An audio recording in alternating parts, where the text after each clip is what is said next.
My father, who left the Navy in 1950, 51, opened this up with a partner, his best friend, in 1952. I guess right after the Korean War, there was lots of military surplus available, and that's what he went into. The war ended, he came home, and he and his partner opened up a retail business. And they were both in their 20s, and that's what they did. You would procure it from the military. Back then, the military sold big case lots. But I came here, once I was 12, 13, 14, I helped part-time. I took a bus to come here, and I worked nights. So from 13 on, worked my way up, and full-time starting in the 80s. I was in my 20s, early 20s. Clothing and boots and things like that. Manual stuff, cleaning the boots, putting the boots on the shelves. There's nothing really fun about it, it's just a job. It was just okay. I didn't know any better. It wasn't like it was toys. We used to have guns back then. They were empty, of course, but we had some weird stuff. Just play around, that kind of stuff. I learned how to talk to customers, watching my dad talk to customers, seeing what sells, what don't sell. I always enjoyed it. I worked here as a kid and a young man, and after school, I knew that that's what I wanted to do. I wanted to carry on, so I enjoyed it.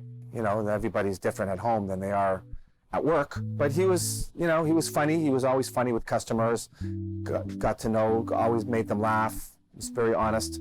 Same at home. Yeah. And do you think that your management style... Same as my dad. Yeah. Sense of humor, honest. That's my two big things.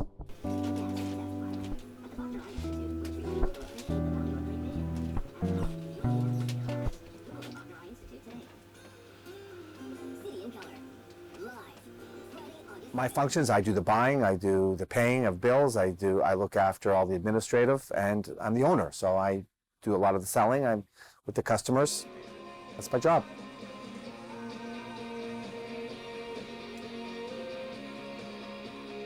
Get here at 9 o'clock, do some paperwork, often read the paper, wait for customers to come in.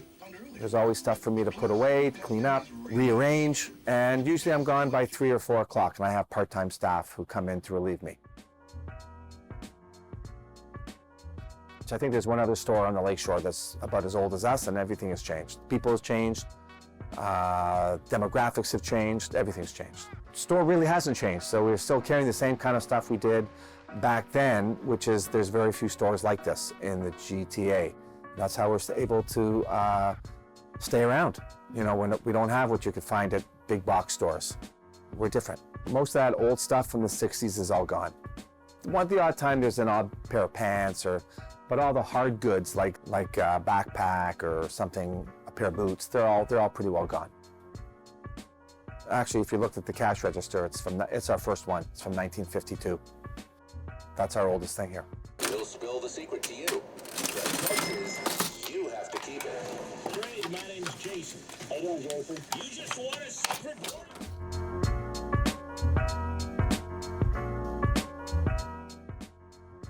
Basically, people who work outdoors, camp outdoors, a lot of work guys, people who have a fascination for military, they'll buy the pants, the shirts, outdoor enthusiasts, I'd say. We get a few people who think their apocalypse is coming and they want to stock up on things, a lot of things I don't have, stuff like rope and, MREs, which is military ration food, but I don't get a lot of them. I have a few that are really kind people, good customers. They love the military stuff. They're pleasant to deal with. Enjoy having them in the store. It's different. It's not, you don't find anything here that you'd find in any mall or any big box store. There's very few stores like this around. And it's interesting to walk around. Interesting to see stuff that you don't see in other stores. And plus we sell a lot of our merchandise television shows because we have old stuff here. We still have clothing and stuff from the 50s and 60s, and television shows need that so they know where to come. We have used our building for TV shows starting in the 70s, Police Academy, Kung Fu. Now it's starting to escape me, and we're doing it again. People are coming to use our facilities for filming television shows until a few months ago. It's never funny. It was like a 60 people in the store at once. I was nervous as heck, worried that the building's so old that we blew a fuse. Very crowded. It was very crowded with technicians, television technicians, so it was never funny. People who say, oh, I used to come here in the 60s, you know, and they're bringing their kids with them or their grandkids. We've been here for so long, so they came, their kids have come, and some of them, their kids are starting to come. Celebrating Gem of Etobicoke Lakeshore, celebrating business and community organization that makes our community sparkle. TNT, the New Toronto Surplus Centre, is recognized for the exceptional service that your business provides to the residents of Etobicoke Lakeshore in the category of Best Retail. Proudly presented by Peter Milchin, MPP, Etobicoke Lakeshore. The city wanted to spice up the area and hired a mural artist. We met and decided on what it was going to be. I paid for the supplies and the city paid for him. No idea why us. There's murals. If you go look around, there's murals up and down the block. There's a few of them, and because this is a main intersection, that they chose this wall, and it was a big wall, big blank wall. So it lent itself well.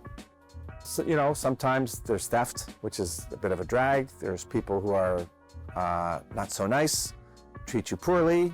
Expenses, building maintenance, those are always headaches. The ups are seeing somebody come in, asking for something and having what they want and having them walk out satisfied or happy. Makes me feel good. My future is a couple more years and who knows, maybe I'll sell, I have nobody else to hand the store off to. So, I don't know, who knows? I don't want to say. Maybe sell the building and retire. It's longevity. It's something that's been here for so long. It's peace of mind, something that links it to the past. It's always been here. So I think it makes people comfortable. It's my business, it's my livelihood. I love being here. I love interacting with the community. It's why I get up in the morning. I love it. And when I'm not doing it, I'll miss it.